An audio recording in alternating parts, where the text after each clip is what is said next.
Hello friends, welcome back to JPR kitchen. ఈరోజు video వచ్చేసి ఉల్లిగడ్డ కోడిగుడ్డు కారం అండి. ఇది వేడివేడి అన్నంలోనికి చాలా బాగుంటుంది. ఎన్ని కర్రీస్ ఉన్నా ఒకసారి ఇలా కారం చేసుకొని చూడండి, చాలా బాగుంటుంది. మరి ప్రాసెస్లోకి వెళ్దాం. రెండు పెద్ద ఉల్లిగడ్డలు, 3 eggs తీసుకొని ఈ ఉల్లిగడ్డల్ని ముక్కలుగా కట్ చేసుకొని మిక్సీ జార్లో యాడ్ చేసుకోవాలి. ఇప్పుడు మీ కారానికి సరిపడా కారం యాడ్ చేసుకోండి.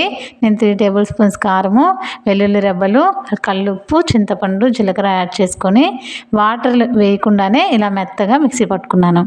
ఇప్పుడు పొయ్యి మీద బాండీ పెట్టి ఆయిల్ వేసుకొని పోపు దినుసులు, కరివేపాకు యాడ్ చేసుకొని ఇది ఫ్రై అయిన తర్వాత ఈ కారం ముద్దను కూడా యాడ్ చేసుకొని ఇది ఆయిల్లో కొంచెం సేపు మగ్గనిచ్చుకుందాం.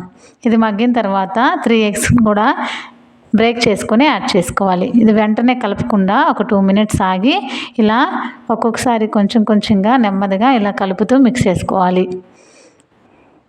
ఇలా ఒక 5 minutes తర్వాత ఎగ్ అంతా కూడా బాయిల్ అయిపోతుంది. ఇంతే, మన కోడిగుడ్డి ఉల్లిగడ్డ కారం అయితే రెడీ.